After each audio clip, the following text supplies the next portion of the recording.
Et voilà les mecs, défaite contre l'Espagne 5-3 sur un dégagement de Tenas magnifique sur Camilo qui était rentré en deuxième période à la 70e minute je crois et qui vient mettre un doublé. Déjà le premier but pour la prolongation qui nous crucifie, qui nous termine les débats et maintenant ce but à la fin qui nous enterre à 120e minute pour le cinquième but et la victoire dans le CJO pour l'Espagne qui je pense était peut-être la meilleure équipe de CJO même si je pense qu'on dans ce match on était meilleur qu'eux et même globalement on était meilleur qu'eux pendant toute la compétition je pense et l'Espagne au final a encore gagné hein, comme pendant l'Euro, comme pendant l'Euro féminine, comme pendant l'Euro U19, bref, partout dans toutes les catégories, l'Espagne règne en maître et ils nous ont encore prouvé ça. Aujourd'hui, malgré qu'on avait très très bien commencé ce match hein, avec un pressing mais qui était incroyable, l'Espagne avait du mal à relancer. On marque voilà, sur un pressing magnifique, une récupération de balle. Je crois que c'est Enzo Mio carrément qui récupère, ou c'est un Français qui récupère, qui la décale à Mio, qui te décoche une frappe magnifique. Elle est tellement flottante, tellement puissante qu'Arnaud Tenas, il fait une faute de main et elle revient dans ses buts. Et là, tu te dis, le match il commence très très bien. Et au final, même scénario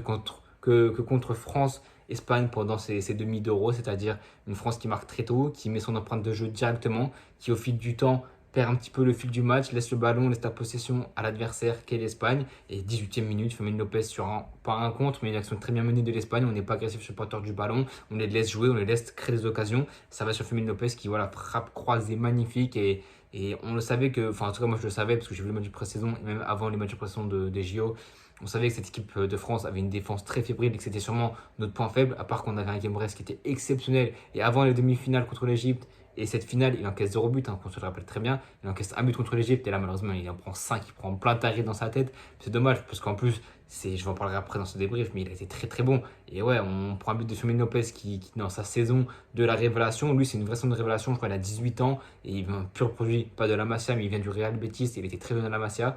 Et. Il met 6 buts dans ses JO, deuxième meilleur buteur. C'est une relation avec le Barça, je crois que c'est 11 buts, une passe décisive avec le Barça TTC, toutes compétitions confondues, pardon. Et là, tu rajoutes les 6 buts pour les JO. C'est une très belle saison pour un jeune de sa part, on sait qu'il a beaucoup de talent. Il m'énerve, et franchement, c'est un mec, moi, fan du Real Madrid, il me rend fou, il m'énerve. Pas à son niveau, pas parce que je le trouve extraordinaire, même si c'est un très très bon joueur, un beau prospect à avoir, mais juste sa façon d'être. Et je suis sûrement très hypocrite et pas du tout partial, et pas du tout impartial ou partial, pardon, parce que moi j'aime bien les chiens dans mon équipe, j'aime bien les Valverde, les Carvajal, et tu décides d'avoir en face. Moi, j'aime pas avoir Fermin Lopez en face parce que j'aime pas son caractère, j'aime pas sa façon de faire. Je suis pas objectif, j'en suis conscient. Mais voilà, j'aime pas ce joueur, mais au final, c'est lui qui va nous climatiser parce que 6 minutes, 7 minutes après, 25e minute, c'est son sixième but. Guillaume Rest qui fait une énorme parade sur le tir qui vient de la gauche, il fait une énorme parade et ça retombe sur Fermin Lopez qui est rodé au bon endroit, au bon moment et qui marque en deux temps, qui du coup leur fait passer 2 à 2 à 1. Et là, tu te dis, ça va être compliqué, ça va être compliqué. On n'est pas au bout de nos peines parce que c'est quoi? 3 minutes après, Alex Baena qui bénéficie d'un coup franc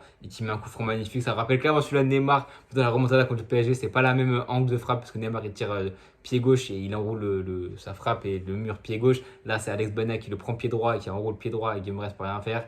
Et là, sur leur seul temps fort, ça c'est leur seul temps fort du match hein, que tu peux compter prolongation avec. Hein. 90 plus les 120, c'est leur seul gros temps fort où là ils ont mis le pied sur le ballon, ils ont appris leur rythme et leur jeu. Et c'est sur ça qu'on se fait punir sur ça.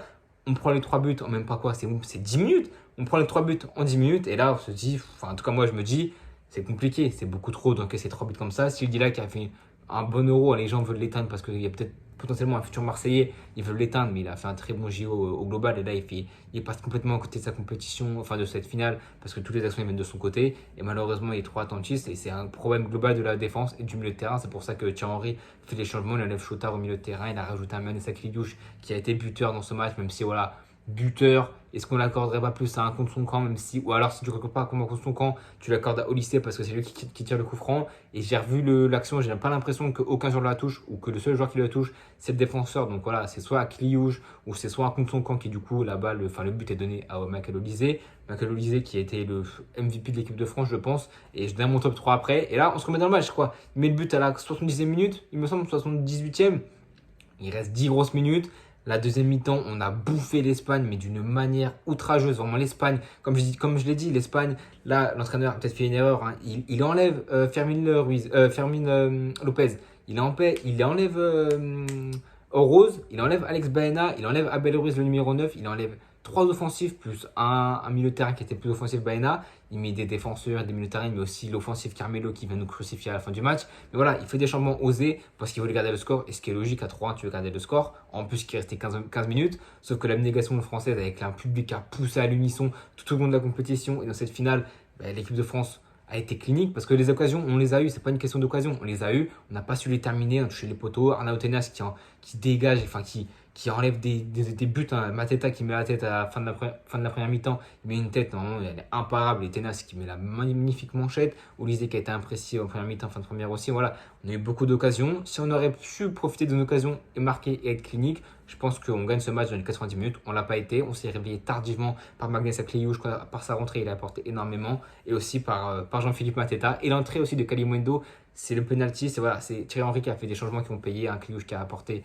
Et Kalimundo qui subit la faute, qui est complètement serré par le défenseur, qui est encerclé par le défenseur. Il y a faute. Évidemment, en plus, la balle vient vers lui, donc il peut la négocier. Sauf que là, du coup, il est, je sais plus quoi le mot exact, l'adjectif exact, mais il est bloqué et il est resserré par le défenseur. Penalty de Mateta, 93e minute, 5 matchs joués avec l'équipe de France dans ces JO, 6 buts. 5 buts à ce moment-là, avant le penalty, 6e but pendant le penalty. Et là, on se dit, Crystal Palace, merci pour les travaux pour Olysée et Mateta. Le stade retient son souffle. Et là, Mateta le penalty n'est pas très bien tiré. Si Tenas anticipe où il tire, Mateta, jamais il marque. Mais là, Mateta a eu la justesse de choisir le côté où Tenas n'est pas allé. Fin du match, fin des 90 minutes, on entame du coup cette prolongation où là l'Espagne avait cramé tous ses changements, mais comme il y a les prolongations, il y a un changement en plus. Nous, on avait mis que Akliouche, on avait mis que Doué qui a fait du mal aussi sur son côté gauche et on avait fait rentrer que Kalimundo. Donc voilà, on a pu faire rentrer encore 3 autres joueurs. On a fait rentrer Cherki, on a fait rentrer le milieu de terrain, j'ai plus son nom, et on a fait rentrer aussi. On a fait rentrer, je sais plus où on a fait rentrer qui, mais on a fait rentrer un numéro 9 aussi à la place de Mateta. Je sais plus c'était qui exactement, mais bref, on a fait rentrer du monde. Et ça n'a pas suffi parce qu'on n'a pas su marquer pendant cette prolongation. On a encore eu beaucoup de fois la maîtrise du ballon. Mais voilà, l'Espagne, c'est comme à l'Euro. Ils n'ont pas eu beaucoup d'occasions, mais le peu d'occasions qu'ils ont eu, ils ont été cliniques, ils ont été chirurgicales, à l'image de Camelo, voilà, sur un beau but collectivement, je crois. C'est première mi-temps des prolongations et ça doit être à la 109e minute, il me semble. Et un piqué, mais splendide. De toute façon, les piqués, c'est trop sous-coté dans le foot. Hein. Franchement, quand c'est bien réalisé, quand c'est clinique, quand c'est beau, quand c'est au tempo parfait, tu ne peux rien faire et tu ne peux que contempler. Tu as le moment de lévitation quand la balle elle monte. Tu sais que c'est fichu, mais tu as l'impression que le temps s'arrête. Et là, c'est Camelo qui vient mettre ce piqué magnifique. Qui joue Rayo Vallecano, il me semble. Il est rentré. Et il nous a fait mal. Hein. Il nous a fait très, très, très, très mal. Et ensuite, voilà, l'histoire, on la connaît. Hein. On rate des occasions. On n'arrive pas à être clinique. Un Cherki qui rentre, malheureusement, il n'y a pas beaucoup de temps de jeu. Frustré aussi.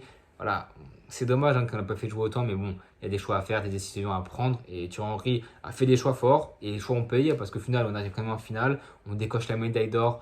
C'est déjà bien pour une équipe qui se connaissait quasiment à peine ou des joueurs qui jouaient pas beaucoup ensemble, voire quasiment jamais, qui n'avaient jamais joué ensemble dans des compétitions. C'est déjà bien d'arriver en demi-finale. On n'a pas eu un parcours très compliqué à part l'Argentine où là on a eu je pense notre meilleur match je pense globalement parce qu'il y a eu Toro, je dis ça sûrement parce que là aussi c'est un très très bon match qu'on fait mais défensivement on est beaucoup trop faible, on manque d'automatisme, on manque de repères, on manque de cohésion, voilà c'est pour ça c'est les repères offensifs, on les a eu par des joueurs qui ont excellé comme Olysée et comme Mateta qui ont survolé. Mais voilà, on a vu nos largesses défensives et le fait qu'on n'a jamais joué ensemble par notre défense qui a été fébrile et qui a manqué d'automatisme et qui a manqué de repères. Et on l'a vu. En tout cas, moi, les gars, le débrief va s'arrêter là. On va pas non plus débattre 40 000 ans sur des Jeux Olympiques. L'Espagne remporte deuxième fois les Jeux Olympiques pour eux. Voilà, je suis très content pour eux, très content non, parce que j'aurais préféré que la France la gagne évidemment, mais pour moi voilà que la France gagne, que l'Espagne gagne, honnêtement hein, peut-être que je vais me faire des ennemis, peut-être que je suis bizarre ou quoi, mais franchement les JO, je m'en fous, mais d'une manière pour le football, j'en ai rien à faire, mais rien que l'Espagne gagne, que la France gagne, honnêtement, qu'on gagnerait ce match ou qu'on gagne pas, ça m'enlèvera pas de l'esprit qu'on a perdu l'Euro, et j'aurais donné cette victoire contre des JO à l'Euro, même un nul là, tout ce que tu veux.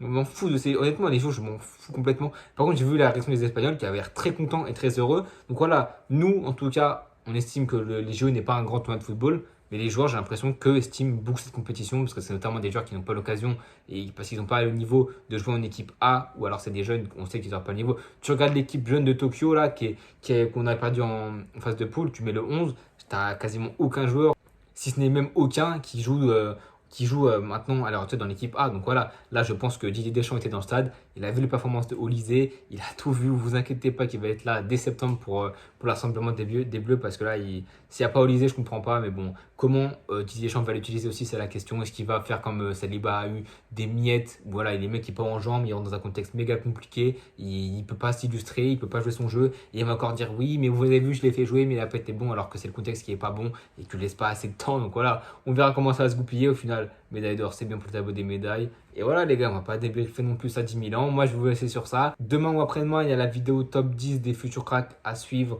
Donc voilà les gars, n'hésitez pas à vous abonner, à liker, à partager, à mettre la cloche pour être au courant de toutes les prochaines vidéos qui vont sortir. Et les gars, prenez soin de vous, bientôt tout le monde.